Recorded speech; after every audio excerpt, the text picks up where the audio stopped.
Welcome back दोस्तों। तो आज की इस वीडियो से हम लोग अपनी जो पोजीशन प्रॉपर्टीज़ हैं इनको एक एक करके प्रैक्टिकली इम्प्लीमेंट करने जा रहे हैं और इनको इम्प्लीमेंट करके सीखेंगे कि ये प्रॉपर्टीज़ डिटेल से कैसे काम करती हैं। तो दोस्तों हम लोग इन CSS की पोजीशन प्रॉपर्टीज़ को बहुत ही डिटेल से समझने वाले हैं और इसलिए आप इसे ध्यान लगा के सुनिएगा और इम्प्लीमेंट करने की कोशिश कीजिएगा।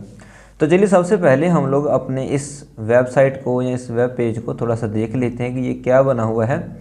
दोस्तों यहाँ पर अगर हम इसे इम्प्लीमेंट करके देखें, चेक करके देखें, तो सबसे पहले HTML का डॉक्यूमेंट है, उसके अंदर ये बॉडी है, बॉडी के अंदर ये पेरेंट डिव है और पेरेंट डिव के अंदर मैंने 3 चाइल्ड डिव बनाए हुए हैं, नेविगेशन बार की, दूसरी बैकग्राउंड इमेज और तीसरी फीचर्स की बनाई हुई है डिव।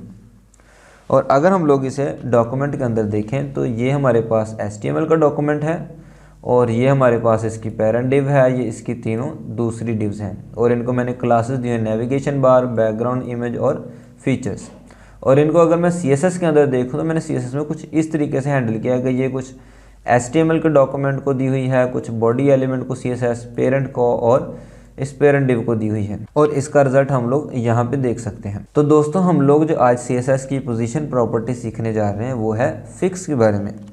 तो चलिए सबसे पहले हम लोग इसे अपनी नेविगेशन बार पे लगा के देखते हैं। तो मैं इसे सिलेक्ट कर लेता हूँ div डॉट नेविगेशन बार, ये मैंने इसको क्लास दी हुई है और इसके अंदर मैं इसकी पोजीशन सबसे पहले अगर आपको डिफ़ॉल्ट बताऊँ तो वो होती है स्टैटिक। तो अगर मैं इसे सेव करके जब उसको रिफ़्रेश करूंगा तो आप देखेंगे कि इधर कोई भी किसी किस्म का चेंज नहीं हुआ क्योंकि ये इसकी डिफ़ॉल्ट वैल्यू है।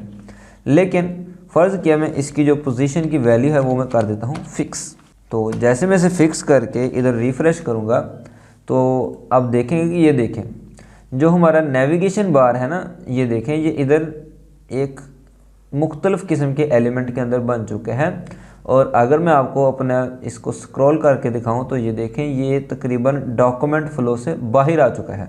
इसका मतलब सिंपल सा ये है कि ये जो हमारा नेविगेशन बार वाला एलिमेंट है जिसमें मैंने फिक्स प्रॉपर्टी अप्लाई की है, ये अब दूसरे HTML के एलिमेंट्स के लिए एग्जिस्ट नहीं करता। तो इसका होना या ना होना उनके लिए एक बराबर है। लेकिन अगर हम लोग अपने इस नेविगेशन बार को देखें तो ये किस तरीके का एलिमेंट बन गया है। पहले तो इसकी विड्थ तकरीबन 100% थी, लेकिन अब इसकी विड्थ सिर्फ इसके कंटेंट के बराबर ही रह गई है। तो ये फिक्स प्रॉपर्टी लगाने से किस तरह का एलिमेंट बन गया है, क्या ये इनलाइन एलिमेंट बन गया है? चलिए इसे चेक करके देखते हैं। तो सबसे पहले मैं इसको विड्थ दे देता हूँ, विड्थ 400 पिक्सल्स। तो जैसा कि आपको दोस्तों पता ही होगा कि जो इनलाइन एलिमेंट्स होते हैं उनके ऊपर विड्थ और हाइट वगैरह अप्लाई नहीं होती। तो मैं इसे विड्थ देके जब रिफ़्रेश करूंगा तो आप देखेंगे इसकी विड्थ पहले से बढ़ गई है। इसके मतलब ये है कि ये इनलाइन एलिमेंट नहीं है बल्कि ये किसी किस्म का इनलाइन ब्लॉक जैसा एलिमेंट बन चुका है जो इनलाइन की तरह बिहेव तो कर रहा है, लेकिन हम उसकी हाइट, पैडिंग, विड्थ और बॉर्डर वगैरह सब कुछ सेट कर सकते हैं। तो चलिए देखते हैं इसकी पोजीशन का क्या सूरत हाल है। तो सबसे पहले मैं इसकी पोजीशन को देखता हूँ टॉप 0 पिक्सल। तो मैंने इसको टॉप 0 पिक्सल दिया तो देखते हैं इसकी पोजीशन में क्या तब्दीली आती है। तो ये देखें ये हमारी जो नेविगेशन बार है ये तकरीबन ऊपर इसके मार्जिन या बॉर्डर के ऊपर थोड़ा सा ओवरलैप कर रही है। अगर मैं इसका मार्जिन 0 कर दूं, मार्जिन 0 और मार्जिन 0 करके जैसे मैं इधर सेव करके रिफ़्रेश करूंगा तो आप लोग देखेंगे कि जो हमारी नेविगेशन बार है ये इस व्यू पोर्ट के ऊपर स्टक हो गई है। तो पोजीशन फिक्स करने से जो हमारे पास एलिमेंट बनता है, पहली बात तो वो तकरीबन इनलाइन ब्लॉक जैसा एलिमेंट बनता है। दूसरी बात हमारी याद रखने वाली बात ये है कि ये जो एलिमेंट है अब ये व्यू पोर्ट के लिहाज से मूव करेगा, ये दूसरे HTML के एलिमेंट्स के लिए एग्जिस्ट नहीं करता। इसका मतलब ये है कि ये डॉक्यूमेंट फ्लो से बाहर आ चुका है। जैसे कि मैंने इसकी पोजीशन रखी है टॉप 0, तो ये जो हमारी व्यू पोर्ट है उसके टॉप के ऊपर अटैच है। अब इसकी पोजीशन में और भी चेंज कर सकता हूँ, जैसे कि मैं इसकी पोजीशन इधर रख लेता हूँ, लेफ़्ट 0 कर देता हूँ। तो अब ये टॉप 0 है और लेफ़्ट 0 है। तो जैसे मैं इधर रिफ़्रेश करूँगा तो देखेंगे ये टॉप और लेफ़्ट के ऊपर अटैच हो गई है। इसी तरीके से मैं इसकी अगर पोजीशन जो है टॉप की जगह इसे बॉटम कर देता हूँ, तो बॉटम 0 पिक्सल करके जैसे मैं इसे सेव करूँगा तो ये देखें अब ये बॉटम के ऊपर स्टक हो गया। अब ये व्यू बोर्ड के ऊपर स्टक है, इसलिए जैसे मैं इसे थोड़ा स्क्रॉल करूँगा तो देख लें हमारा सारा कॉन्टेक्स्ट ऊपर नीचे हो रहा है, लेकिन जो हमारी नेविगेशन बार है ये बिल्कुल अपनी जगह पे स्टक है। तो मैं इसे वापस टॉप पर ही ले आता हूँ। तो मैं इसे टॉप पर ले आया, वापस इसे रिफ़्रेश किया, तो ये देखें ये वापस अपनी पहले वाली जगह पर आ गया। अब इसके बाद मैं इसकी जो विड्थ है ये मैं 100% सेट कर देता हूँ। तो देखते हैं इसकी विड्थ कहाँ तक जाती है।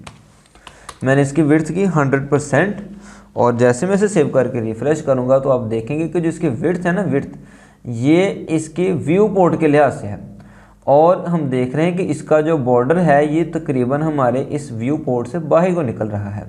अगर मैं इसकी जो साइज़ है इसको कम ज़्यादा करके देखता हूँ, ये देखें तो ये तकरीबन बाहर की तरफ निकल रहा है। अब इसका हम क्या कर सकते हैं, इसका सोल्यूशन ये होता है कि हम लोग इसका जो बॉक्स साइज़ है वो बॉर्डर बॉक्स रख देते हैं, बॉक्स साइजिंग, और वो मैं इसकी वैल्यू रख देता हूँ बॉर्डर बॉक्स। आमतौर पे आपको पता ही होगा कंटेंट बॉक्स है, ये इसकी वीडियो में आपको बना भी चुका हूँ, आप चाहें तो ऊपर क्लिक करके देख भी सकते हैं। तो जैसे मैंने इसे रिफ़्रेश किया आप देखते हैं कि ये देखें अब इसका बॉर्डर भी इस व्यू पोर्ट के अंदर आ चुका है। तो अब ये तकरीबन अच्छी लग रही है। अब हमारी जो नेविगेशन बार है ये हमारे टॉप के ऊपर स्टक हो चुकी है, और आमतौर पे आपने देखा होगा कि जो नेविगेशन बार्स होती हैं ये अक्सर स्क्रीन के ऊपर स्टक हो जाती हैं ताकि हम लोग कहीं से भी इसको नेविगेट कर सकें।